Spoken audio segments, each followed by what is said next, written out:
Welcome to మెగానే TV burning topic. Gulf దేశాల్లో ముసురుకున్న యుద్ధ మేఘాలు ఇప్పుడు ప్రపంచ ఆర్థిక వ్యవస్థను అతలాకుతలం చేస్తున్నాయి. చమురు బావుల నుంచి ఇంధనం రాక సరఫరా గొలుసులు తెగిపోయి దేశాలన్నీ అంధకారంలోకి వెళ్తున్నాయి. పెట్రోల్ కోసం క్యూ లైన్లు, గ్యాస్ కోసం ఆంక్షలు, విద్యుత్ పొదుపు కోసం కఠిన నిబంధనలు. కానీ ఈ మహా సంక్షోభంలోనూ ఒక దేశం మాత్రం చెక్కు చెదరకుండా నిలబడింది. అదే మన భారత్. ప్రపంచ దేశాలన్నీ ఇంధనం కోసం విలవిలలాడుతుంటే భారత్ ఎలా ధైర్యంగా ఉంది? ప్రధాని వ్యూహం ఏంటి? ఇతర దేశాల్లో పరిస్థితి ఎంత దారుణంగా ఉంది? Let's watch.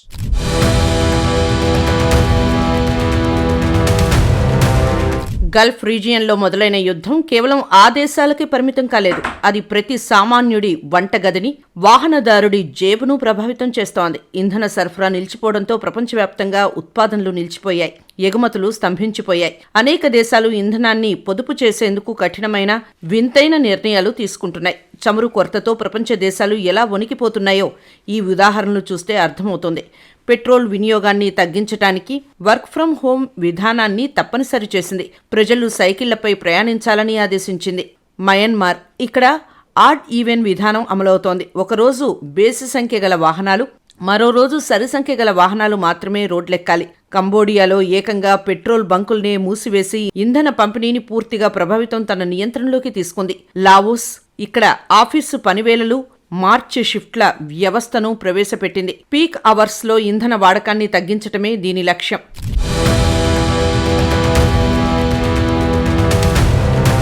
కెన్యా ఇక్కడ చమురును కేవలం రేషన్ షాపుల ద్వారానే పంపిణీ చేస్తున్నారు. ఎగుమతులను పూర్తిగా నిలిపివేసి దేశీయ అవసరాలకే పరిమితం చేసింది. ఇక న్యూజిలాండ్లో వారంలో ఒకరోజు వాహనాల వినియోగాన్ని పూర్తిగా నిషేధించింది. విమాన సర్వీసులను కూడా భారీగా రద్దు చేసింది. ఈజిప్ట్ గల్ఫ్కు దగ్గరగా ఉన్న యుద్ధానికి దూరంగా ఉంటూ విద్యుత్ ఆదా కోసం బిల్ బోర్డ్స్, అనవసర లైటింగ్ను మూసివేయాలని ఆదేశించింది. పాకిస్తాన్ ఇంధన ధరలను విపరీతంగా పెంచి ప్రజల వినియోగాన్ని తగ్గించే ప్రయత్నం చేస్తోంది. ఇది సామాన్యుడిపై మోయలేని భారంగా మారింది.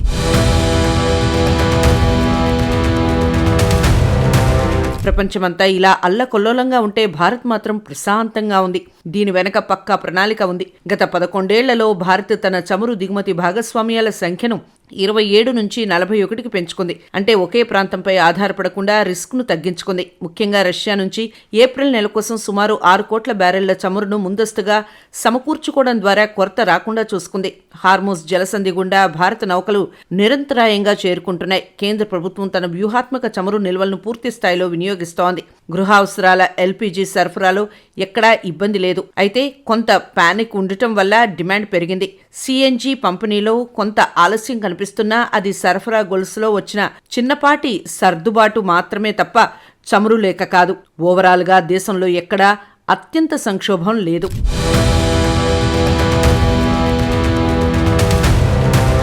గల్ఫ్ రీజియన్లో మొదలైన యుద్ధం కేవలం యుద్ధ భూమికే పరిమితం కాలేదు. అది ప్రపంచవ్యాప్తంగా సరఫరా గొలుసును చిన్నాభిన్నం చేసింది. ముఖ్యంగా చమురు బావుల నుంచి ఇంధనం రాక నిలిచిపోవడంతో అంతర్జాతీయ మార్కెట్ కుదేలైంది. అనేక దేశాల్లో పరిశ్రమలు మూతపడ్డాయి, ఎగుమతులు స్తంభించాయి. ఈ సంక్షోభం ఎంత తీవ్రంగా ఉందంటే అనేక దేశాలు తమ ఉనికిని కాపాడుకోవడానికి అత్యవసర కఠినమైన ఆంక్షలు విధించాల్సిన పరిస్థితి ఏర్పడింది. యుద్ధం మొదలైన వెంటనే అనేక దేశాలు ఇంధన పొదుపు కోసం యుద్ధ ప్రాతిపదికన చర్యలు చేపట్టాయి. ఆ దేశాల వ్యూహాలు ఇప్పుడు ప్రపంచాన్ని ఆశ్చర్యపరుస్తున్నాయి.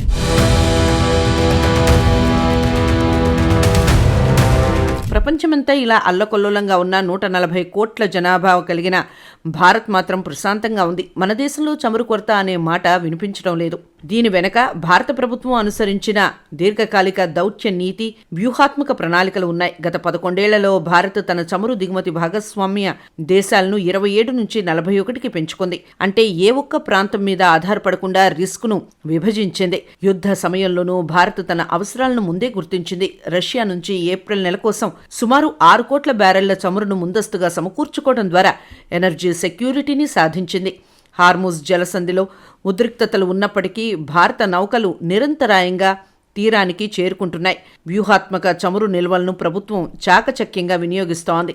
కొంతమందిలో ఆందోళన ఉండటం వల్ల డిమాండ్ పెరిగినా సరఫరాలో మాత్రం లోటు లేదు. సిఎన్జి పంపిణీలో కనిపిస్తున్న నిల్వ జాప్యం కేవలం సరఫరా గొలుసు సర్దుబాటు వల్లే తప్ప కొరత వల్ల కాదని నిపుణులు స్పష్టం చేస్తున్నారు.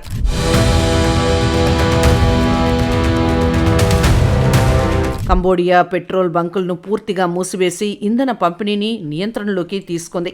లావోస్ కార్యాలయ సమయాల్లోనూ మార్చి షిఫ్ట్ల వ్యవస్థను అమలు చేసి పీక్ అవర్స్లో వినియోగం తగ్గించింది. ఆఫ్రికా దేశం కెన్యా చమురును రష్యా షాపుల ద్వారా మాత్రమే పంపిణీ చేస్తోంది. ఎగుమతులను పూర్తిగా నిలిపివేసి దేశీయ అవసరాలకు మాత్రమే పరిమితం చేసింది. న్యూజిలాండ్ వారంలో ఒకరోజు వాహనాల వినియోగాన్ని పూర్తిగా నిషేధించి అనేక విమాన సర్వీసులను రద్దు చేసింది.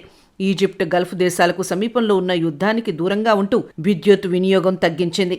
బిల్ బోర్డు అనవసరమైన లైటింగ్ను మూసివేయాలని ఆదేశించింది. ఇక పాకిస్తాన్ పెట్రోల్ డీజిల్ ధరలను భారీగా పెంచి వినియోగాన్ని తగ్గించే ప్రయత్నం చేసింది.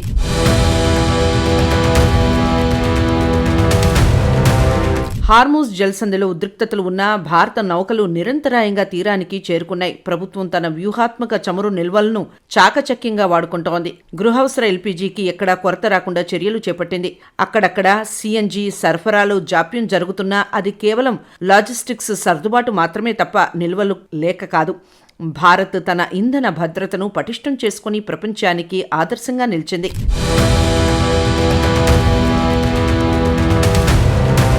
చమురు రాజకీయం ప్రపంచాన్ని శాసిస్తున్న వేళ సరైన ప్రణాళిక ఉంటే ఎంతటి పెద్ద యుద్ధాన్నైనా ఆర్థిక సంక్షోభాన్నైనా తట్టుకోవచ్చని భారత్ నిరూపించింది. ఇతర దేశాలు చీకట్లో మగ్గుతుంటే భారత్ తన ఇంధన భద్రతతో వెలుగులు నింపుతోంది.